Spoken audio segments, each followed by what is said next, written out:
안녕하세요. AI 시대의 지식재산권 갈등과 경영 혁신을 주제로 발표할 8조 박재아입니다.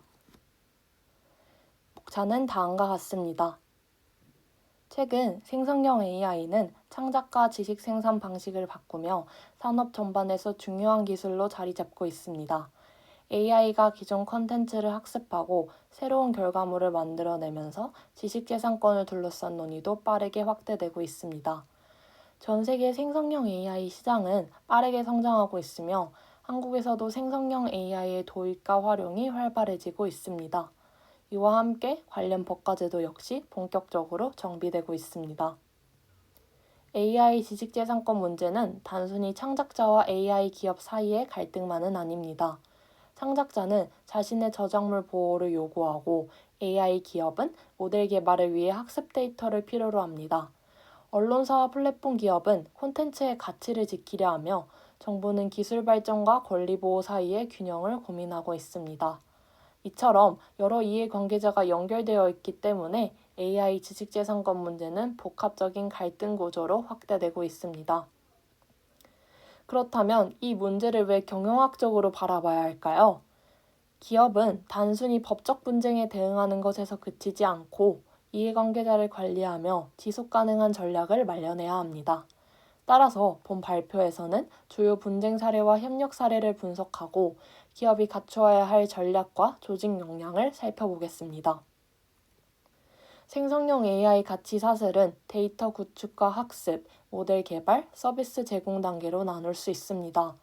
학습 단계에서는 저작물 무단 활용 문제가 발생하고 개발 단계에서는 특정 창작자 스타일을 학습하는 문제가 제기됩니다. 서비스 단계에서는 AI 산출물의 저작권 기속과 책임 주체 문제가 나타납니다. IP 유형별로 살펴보면 특허권에서는 AI가 발명에 기여했을 때 발명자를 누구로 볼 것인지가 쟁점이 됩니다. 저작권에서는 학습 데이터 활용과 AI 산출물의 보호 기준이 문제가 되고 영업비밀 영역에서는 내부 정보 유출 위험이 존재합니다. 또한 상표권과 퍼블리시티권에서는 AI 생성 컨텐츠와 딥페이크 문제가 새로운 이슈로 등장하고 있습니다. 현재 미국과 EU는 AI가 단독으로 생성한 결과물에 대해서는 저작권을 인정하지 않는 입장을 보이고 있습니다. 학습 데이터 활용 역시 공정이용이나 TDM 예외 규정을 중심으로 논의되고 있습니다. 하지만 현행 제도는 인간 창작자를 전제로 만들어졌기 때문에 생성형 AI와 관련해서는 여러 법적 공백이 발생하고 있습니다. 첫 번째 분쟁 사례는 뉴욕타임스와 오픈AI, 마이크로소프트 간의 소송입니다. 뉴욕타임스는 자사기사 수백만 건이 허가 없이 챗GPT의 학습 데이터로 사용되었다고 주장하며 소송을 제기했습니다. 핵심 쟁점은 AI 학습이 저작권법상 공정이용에 해당하는지입니다. 오픈AI는 데이터를 변형적으로 활용했기 때문에 공정이용이라고 주장하지만 뉴욕타임스는 상업적 이용이며 언론 시장에 부정적 영향을 준다고 반박하고 있습니다. 이 사건은 앞으로 AI 학습 데이터 활용 기준을 정하는 대표 사례가 될 수 있습니다. 두 번째 사례는 바츠 대 엔트로픽 사건입니다. 미국 작가들은 엔트로픽이 클로드 AI를 개발하는 과정에서 자신들의 저작물을 무단으로 학습했다고 주장하며 집단 소송을 제기했습니다. 법원은 AI 학습 결과물 자체는 공정이용으로 볼 여지가 있다고 판단했습니다. 그러나 불법적인 경로로 데이터를 확보하고 저장한 행위는 별개의 문제라고 보았습니다. 이는 AI의 성능뿐 아니라 데이터 수집 과정의 적법성이 중요하다는 점을 보여줍니다. 다음은 게트 이미지와 스테빌리티 AI의 분쟁 사례입니다. 게티 이미지는 자사 이미지가 스테이블 디퓨전 학습에 허가 없이 활용되었다고 주장했습니다. 법원은 AI 모델 자체를 저작권 침해물로 보지는 않았지만 상표권 침해 가능성과 학습 데이터 무단 활용 문제는 인정했습니다. 이 사건은 학습 데이터뿐만 아니라 생성 결과물에 대한 책임 문제도 함께 보여주는 사례입니다. 다음은 디즈니와 유니버설이 미드저니를 상대로 제기한 소송입니다. 디즈니와 유니버설은 미드저니가 유명 캐릭터와 유사한 이미지를 생성해 저작권을 침해했다고 주장하고 있습니다. 이 사건은 생성형 AI와 캐릭터 IP 보호 사이의 경계를 보여주는 대표적인 사례입니다. 국내 사례로는 지방파 3사와 네이버 하이퍼클로바 간의 분쟁이 있습니다. 핵심 쟁점은 뉴스 콘텐츠 학습이 적법한지, 그리고 기존 뉴스 제휴 약관이 AI 학습까지 허용하는지의 여부입니다. 이 사건은 국내 뉴스 데이터 활용 기준과 향후 라이선스 협상에 영향을 미칠 것으로 예상됩니다. 마지막 사례는 삼성전자의 영업비밀 및 데이터 거버넌스 사례입니다. 삼성전자는 생성형 AI를 업무에 도입하는 과정에서 정보 유출 사고를 겪었습니다. 이후 자체 AI를 개발하지만 성능 한계를 경험했고 결국 챗GPT 엔터프라이즈와 자체 AI를 병행하는 하이브리드 거버넌스 전략으로 전환했습니다.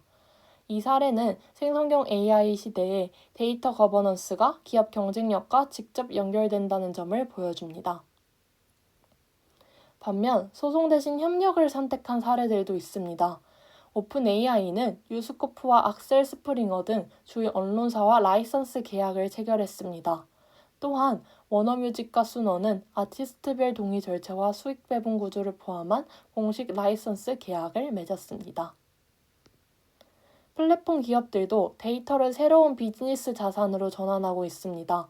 레딧은 게시글과 댓글 데이터를 활용해 데이터 자산화 전략을 추진했고, 셔터스톡은 AI 기여자 펀드를 통해 원작자에게 지속적으로 보장하는 체계를 구축했습니다.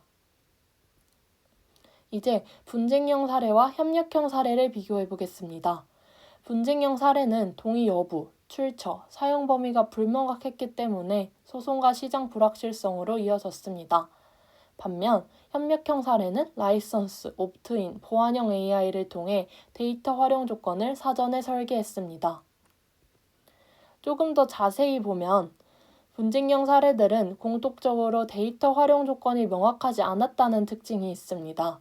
언론기사 무단 학습, 데이터 수집 경로, 이미지 학습, 캐릭터 IP, 뉴스 데이터 활용, 영업비밀 유출 등이 주요 갈등 지점으로 나타났습니다. 반대로 협력형 사례들은 데이터 활용 조건을 미리 정했다는 공통점을 가지고 있습니다.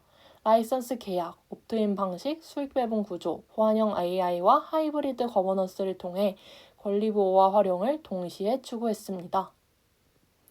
결국 AI 지식재산권 이슈는 단순한 저작권 분쟁을 넘어 데이터 거버넌스와 협력 생태계 구축의 문제로 확장되고 있습니다. AI 산업의 경쟁력은 얼마나 많은 데이터를 확보했는지보다 신뢰 가능한 데이터를 관리하고 협력 구조를 구축하는 능력으로 이동하고 있습니다. 이러한 사례들은 조직 경영 차원에서 세 가지의 시사점을 보여줍니다. 첫째, 데이터 거버넌스 혁신입니다. 삼성전자 사례가 보여주듯 거버넌스의 부재는 경영 리스크로 이어지며 최근에는 AI 전략을 전담하는 CAIO 직책도 확산되고 있습니다. 둘째, 신뢰 중심 경험입니다. 책임있는 AI, 즉 RAI는 실질적인 경영 리스크 관리 수단이 되고 있으며 투명성과 책임성은 기업 경쟁력의 핵심 요소가 되고 있습니다. 셋째, 비즈니스 모델 전환입니다. 데이터는 거래 가능한 자산으로 변화하고 있으며 기업은 라이선싱 전략과 데이터 활용 전략을 내부 역량으로 갖추어야 합니다. 지금까지 살펴본 사례들은 AI 산업이 데이터 확보 경쟁에서 신뢰 기반 생태계 구축으로 이동하고 있음을 보여줍니다. 분쟁 사례는 권리자 동의 없는 데이터 활용의 위험성을 보여주었고, 협력 사례는 라이선스와 데이터 거래가 새로운 성장 기회가 될 수 있음을 보여주었습니다. 결국 기업은 규제를 비용이 아니라 신뢰 자산으로 인식하고 선제적인 거버넌스 체계를 구축해야 합니다. 앞으로 AI 산업에서 가장 중요한 자원은 단순한 모델 성능이 아니라 신뢰할 수 있는 데이터가 될 것입니다. 공정이용, 학습 데이터 적법성, 생성물 책임에 대한 기준은 점차 구체화될 것이며 고품질의 합법적 데이터와 삼각자 파트너십을 확보한 기업이 경쟁 우위를 가질 것입니다. 갈등은 피할 수 없지만 이를 협력과 혁신으로 전환하여 신뢰할 수 있는 생태계를 구축하는 역량이 AI 시대의 기업에게 요구되는 핵심 경쟁력이 될 것입니다. 이상으로 발표를 마치겠습니다. 감사합니다.